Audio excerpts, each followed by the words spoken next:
நீங்க மாசம் 45,000 ரூபாய்க்கு மேல சம்பாதிக்கிறீங்களா அப்படின்னா நம்ம ஜி ஆட்சியில அதானி அம்பானி மாதிரி பணக்காரங்களோட நீங்க அதிகமா வரி கட்டுறீங்கன்னு அர்த்தம். என்ன அதிர்ச்சியா இருக்கா? அடுத்த 4 வருஷம் நம்ம ஜியோட அரசு உங்களை எப்படி ஜூஸ் மாதிரி புழிஞ்சு சக்க எடுக்க போறாங்கன்னு சொல்றேன் கேளுங்க. முதல்ல இந்தியா முழுவதும் வசூலான மொத்த வரி தொகை 2014 எவ்வளவு, 2024 எவ்வளவுன்னு பாப்போம். 2014 இந்தியா முழுக்க வசூலான வரி 11.58 லட்சம் கோடி. அதுல கார்ப்பரேட் கட்டின வரி 33%, அதாவது 3.93 லட்சம் கோடி. அப்படியே ஃபாஸ்ட் ஃபார்வர்ட் 2023 வருஷத்துக்கு வாங்க. மொத்தமா வசூலான வரி 33.6 லட்சம் கோடி. அதுல கார்ப்பரேட்டோட பங்கு 27.44%, அதாவது 9.21 லட்சம் கோடி. இதுல கவனிக்க வேண்டியது 2014 33% இருந்த கார்ப்பரேட் வரி 2023 27.44% குறைஞ்சிருக்கு. இது 2014 ஒப்பிடும்போது கிட்டத்தட்ட 5.5% கம்மி, அதாவது தோராயமா 1.8 லட்சம் கோடி. இந்த 1.8 லட்சம் கோடி துண்டு விழுந்துச்சுல, இதுக்கு எங்க போவாங்க, யார் கட்டுவாங்க? வேற யாரு? அதான் இடிச்ச வாங்க நடுத்தர மற்றும் அடித்தட்டு மக்கள் நாம இருக்கோம்ல. நாம கட்டுற ஜிஎஸ்டிலையும் வருமான வரியிலையும் கொஞ்சம் கொஞ்சமா ஏத்தி சரி கட்டுறாங்க நம்ம ஜியோட அரசு. இங்க ஒரு முக்கியமான கேள்வியை கேட்கணும். கார்ப்பரேட் ஏன் குறைவா வரி கட்டுறான்? அவனோட வருமானம் குறைஞ்சதாலையா? ஒரு உதாரணம் சொல்றேன் கேளுங்க. 2014 அதானியோட சொத்து மதிப்பு வெறும் 40,000 கோடி. அதுவே 2023 பார்த்தோம்னா 28 மடங்கு உயர்ந்து 11.2 லட்சம் கோடி.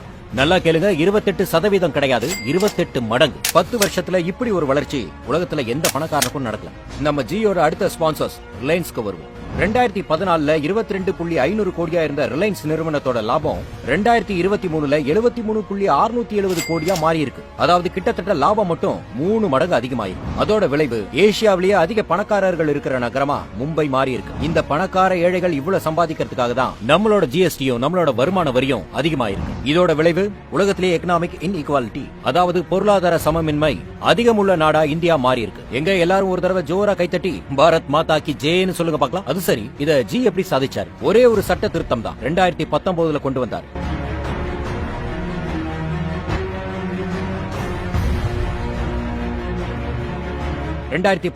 மார்ச் மாசம் அம்மையார் நிர்மலா சீதாராமன் அவர்கள் நிதி அமைச்சரா பதவி ஏற்கிறாங்க. நிறைய விஷயம் நான் சொல்லணும், ஓடிடாதீங்க. ஒருவேளை போனா கூட போய் டிவில பாருங்க. தமிழ்நாடு விஷயம் இன்னும் நிறைய சொல்றதுக்கு இருக்கு. நான் சொல்றேன், அதை டிவில போய் பாருங்க. பொதுவாவே இறக்க குணம் அதிகம் கொண்ட நிர்மலா சீதாராமன் கார்ப்பரேட் படுற கஷ்டத்தை பார்த்து கார்ப்பரேட் வரி விகிதத்துல 2 சின்ன மாறுதல்களை கொண்டு வராங்க. அதிக வரி கட்டிய அதானியும் அம்பானியும் கஷ்டப்படக்கூடாதுன்னு 30% இருந்த கார்ப்பரேட் வரிய வெறும் 22% குறைக்கிறாங்க. கார்ப்பரேட்டுகள் புதிய நிறுவனம் தொடங்கி அதுல லாபம் வந்துச்சுன்னா அவங்க கட்ட வேண்டிய வரி 22% கூட கிடையாது, வெறும் 15% மட்டும்தான். இப்ப புரியுதா உலகத்திலேயே அதிக பணக்காரர்கள் இருக்கிற நகரமா மும்பை எப்படி மாறுச்சுன்னு? கொலாட்டரல் டேமேஜ்னு பொதுவா சொல்லுவாங்க. அதாவது ஒரு பெரிய சம்பவம் நடந்துச்சுன்னா சின்ன சின்ன இழப்புகள் இருக்கதான் செய்யும், அதை நாம ஏத்துக்கணும் அப்படின்னு குஜராத் மார்வாடிகள் உலகத்தின் பெரும் பணக்காரர்களா மாறணும் அப்படிங்கறதுக்காக கொடுக்கப்பட்ட கொலாட்டரல் டேமேஜ் தான் நாம எல்லாம். அதாவது அதிகரிக்கப்பட்ட ஜிஎஸ்டி மற்றும் வருமான வரி. இந்த ஜிஎஸ்டில ஒரு முக்கியமான விஷயம் இருக்கு. அதாவது பணக்காரர்கள் மட்டும் வாங்குற வைர நகை ஜிஎஸ்டி எவ்வளவு தெரியுமா? வெறும் 1.5%.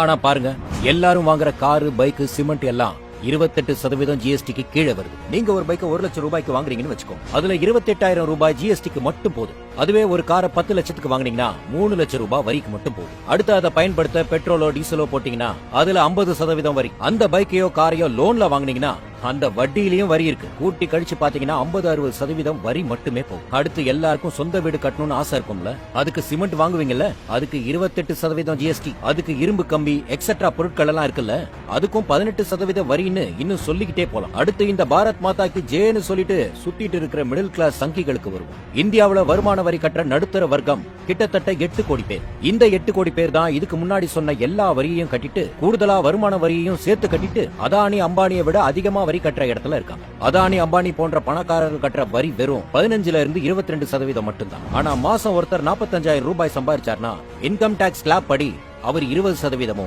அதுவே மாசம் 80,000க்கு மேல சம்பாதிச்சாங்கன்னா 30% வரி கட்டணும். அதாவது நம்ம ஜியை பொறுத்த வரைக்கும் நீங்க அதானி அம்பானியை விட அதிகமா சம்பாதிக்கிறீங்கன்னு அர்த்தம். நல்லா யோசிச்சு பாருங்க, மாசம் 90,000 சம்பளம் வாங்குறீங்க, அதுல 30% வருமான வரி. ஒரு கார் உங்களுக்கு இருக்கு, அதுக்கு 28% ஜிஎஸ்டி. அதுக்கு டெய்லி பெட்ரோல் போடுறீங்க, அதுக்கு 50% ஜிஎஸ்டி. அந்த காரை லோன்ல வாங்குறீங்க, அதுக்காக அந்த நிறுவனம் கட்டுற 20% வரியும் உங்க வட்டியில தான் வரும். அடுத்ததா வீடு கட்டுறீங்க, சிமெண்ட் 28% ஜிஎஸ்டி, இரும்பு கம்பி 18% ஜிஎஸ்டி, எலக்ட்ரானிக்ஸ் 18%, வீட்டு லோன்ல மட்டுமே 20% பேங்க்காரன் வரியா கட்டுவான். என்ன தலை சுத்துதா? கடந்த 10 வருஷத்துல பாரத் மாதா கி ஜெய்னு எல்லாரையும் சொல்ல வச்சு இப்படிதான் நம்ம ஜி விபூதி அடிச்சிட்டு இருக்காரு. எனக்கு என்னமோ பாரத் மாதா கி ஜெயில பாரத்ங்கிறது ஏதோ மார்வாடியோ இல்ல கார்ப்பரேட்டா இருப்பானோன்னு தோணுது. ஏன்னா மொத்த பணமும் கார்ப்பரேட்டுக்கும் மார்வாடிக்கும் மட்டும் தான் போகுது. கண்டிப்பா அந்த பாரத் மாதா நமக்கு என்னமோ அம்மாவா இருக்க முடியாது. ஏன்னா எந்த அம்மாவாதும் தான் பிள்ளைக்கே இப்படி வஞ்சகமா சூழ்ச்சி செய்யுமா? மக்களே முழிச்சுக்கோங்க. இந்த 2024 தேர்தல்ல இந்த மார்வாடி கார்ப்பரேட் பாரத மாதாவை நம்ம அம்மானு தலையில கட்ட முயற்சி செய்கிற இந்த பிஜேபிக்கு மட்டும் ஓட்டு போட்டுறாதீங்க. வடநாட்டான் கட்சிக்கு நம்மளுக்கு என்ன சம்பந்தம்? அது இங்க வந்து என்னையும் உன் தலைவனா ஏற்றுக்கொண்டாப்ல. எங்க தமிழ்நாட்டு தலைவனா இல்லையா? வடநாட்டில் நீ வந்து எங்க தலைவனா? வீழட்டும் பாஜக, வெல்லட்டும் தமிழ்நாடு.